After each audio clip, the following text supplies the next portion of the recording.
Inilah kisah karomah Syekh Zakaria Al-Ansari, wali Allah yang faqih. Khazraj adalah daerah asal alim besar yang bernama lengkap Syekh Zakaria Al-Ansari Al-Khazraji.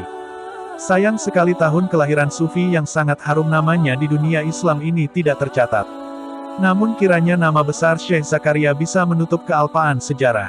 Atau kalau memang tanggal kelahiran bisa dijadikan event perayaan. Kiranya para pecinta ilmu keislaman bisa merayakannya tiap hari demi mengingat tokoh besar ini, meskipun dengan cara penambahan kelimuan. Syekh Zakaria datang ke Mesir. Syekh Agung yang sangat akrab di telinga para santri ini datang ke Mesir pada masa pemerintahan Qoibei. Di Mesir ia memperdalam kelimuan di Al-Azhar pada saat masih usia 18 tahun. Tentang kisah kehidupan Syekh Zakaria sejak mulai datang ke Mesir hingga akhir hidupnya, ia ceritakan kepada muridnya, "Syekh Syarani, kamu mau aku beri tentang perjalanan saya dari awal hingga akhir? Maksudku supaya ilmu kamu menjadi dalam dan seolah-olah kamu hidup dengan saya sejak dari awal," kata Syekh Zakaria. Dengan senang hati Syekh Syarani menjawab, "Tentu saja saya mau tuan," ujar Syekh Syarani gembira, "aku datang dari kampung, saat itu aku masih seorang pemuda yang lugu. Belum ada satupun tempat penampungan, juga belum ada seorang pun yang memperhatikan aku," ucap Syekh Zakaria mulai bercerita. "Keadaan semacam itu tidak membuatku surut untuk memperdalam ilmu keislaman. Ibarat orang minum air lautan, semakin aku meminumnya aku semakin haus dan seperti mau meraih semuanya," kata Syekh Agung ini yang disimak khusyuk, murid sejatinya. "Suatu malam, aku lupa kapan itu terjadi. Aku keluar mengambil kulit semangka yang tergeletak hina di samping tempat wudhu. Aku mencucinya dan makan rizki yang bagiku itu sangat berarti. Rupanya kebiasaan orang miskin yang aku jalani ini diketahui oleh seseorang yang kemudian aku ketahui bekerja di tempat penggilingan gandum. Mungkin karena iba dengan nasibku, tapi yang pasti beliau sangat baik dan berjasa dalam hidupku. Orang itu membelikan aku semua kebutuhanku dari buku-buku dan pakaian. Orang itu sempat mengatakan padaku, 'Zakaria, jangan pernah meminta sesuatu kepada siapapun.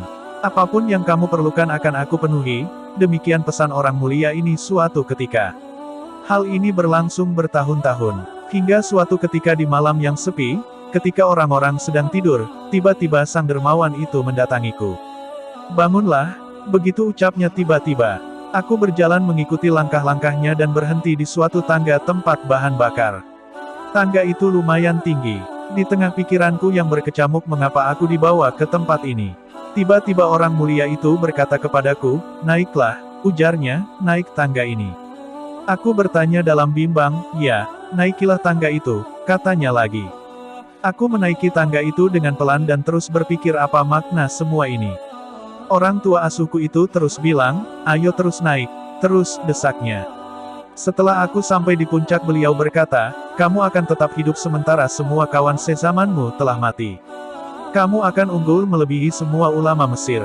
Murid-muridmu akan menjadi syekh-syekh besar. Inilah yang terjadi dalam kehidupanmu hingga tertutup penglihatanmu,' ucapnya penuh dengan makna, 'berarti aku akan menjadi buta.'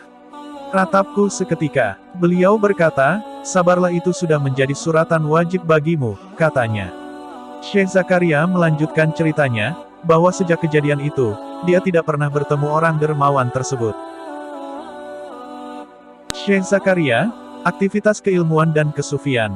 Secara konsisten Syekh Zakaria belajar, mengaji di Al-Azhar. Beliau mendengarkan pengajian para ulama, para ahli fikih serta para ahli tasawuf secara khusus. Hingga akhirnya beliau menjadi seorang tokoh aliran fikih dan tasawuf. Bagi Sufi Agung ini, waktu mempunyai arti yang sangat besar. Dalam hal ini, Syekh Syaroni berkata, 'Saya telah melayani beliau selama 20 tahun. Sungguh saya tidak pernah mendapatkan dirinya lupa sedikitpun. Beliau tidak pernah melakukan suatu pekerjaan yang tidak ada artinya, baik siang maupun malam,' kata Syekh Syaroni menceritakan. Seiring dengan merangkaknya usia, beliau selalu melakukan salat sunnah secara sempurna. 'Saya tidak ingin diri ini kembali menjadi seorang yang malas,' katanya.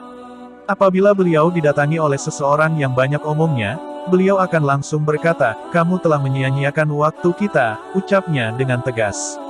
Dalam waktu yang cukup lama beliau selalu menyempatkan diri untuk berdiam diri dalam sebuah khanqah Saidus Suada, tempat berkontemplasinya para sufi.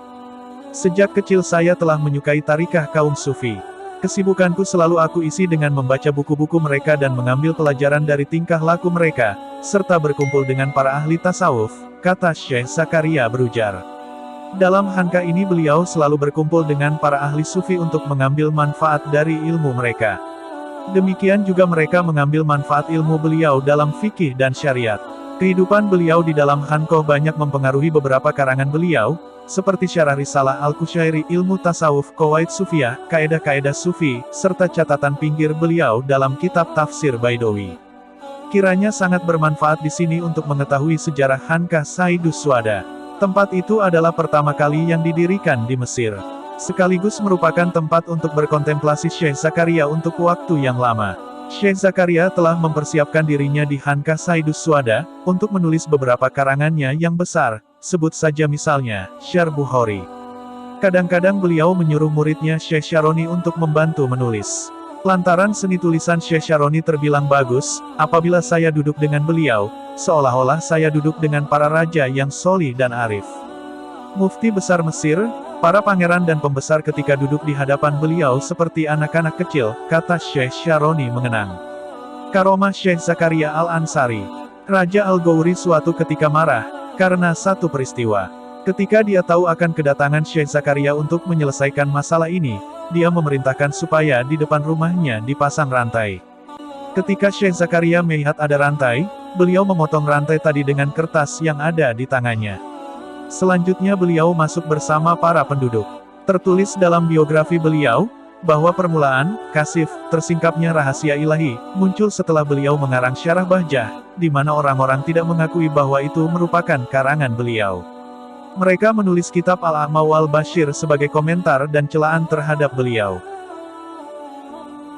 Dalam kitab ini Syekh Zakaria bercerita, aku adalah orang yang doanya selalu dikabulkan. Setiap aku mendoakan seseorang, maka doa permohonan itu pasti diterima, ujarnya. Lanjut Syekh Zakaria, bahwa saat itu ia sedang itikaf di 10 hari terakhir bulan Ramadan di Masjid Al-Azhar, tiba-tiba Syekh Zakaria didatangi seorang pedagang dari negeri Syam, mata saya telah buta, kata pedagang itu kepada Syekh Zakaria.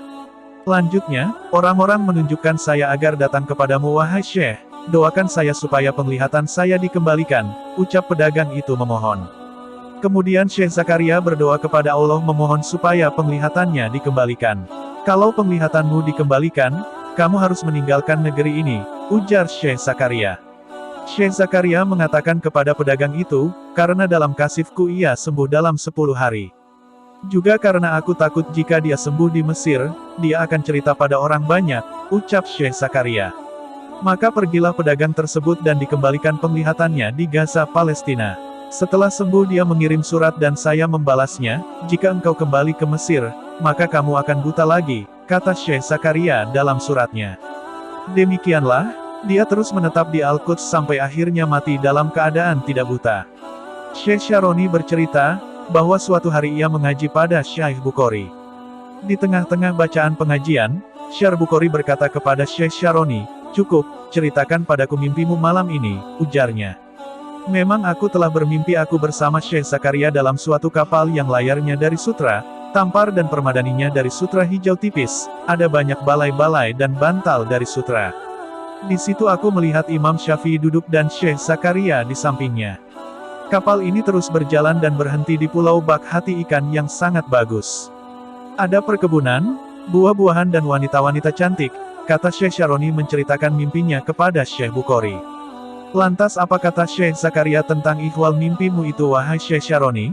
Kata Syekh Bukhari tidak sabar, kata beliau kalau mimpiku ini benar, maka beliau akan dimakamkan di samping Imam Syafi'i radhiyallahu anhu, ujarnya. Ketika Syekh Zakaria meninggal dunia, para muridnya telah menyiapkan makam di Bab Nasr. Terkait dengan mimpi itu banyak kawan Syaroni yang menganggap bahwa mimpi itu bohong dan tidak mempercayai Syekh Syaroni lagi. Namun pada saat itu datanglah utusan dari Pangeran Khairbik, wakil raja, sambil berkata, Raja sekarang ini sedang sakit dan tidak mampu datang ke sini. Raja memerintahkan kalian untuk membawa Syekh Zakaria ke Medan Qolah untuk disalati di sana, ujar wakil raja tersebut. Setelah salat, Khairbik berkata, makamkan saja Syekh Zakaria di pekuburan Syekh Najmuddin Al-Hayusyani di depan Imam Syafi'i, titahnya kepada pengawal kerajaan dan murid-murid Syekh Zakaria. Seketika terbuktilah ihwal mimpi Syekh Syaroni ini terjadi pada Zulhijjah 926 Hijriah.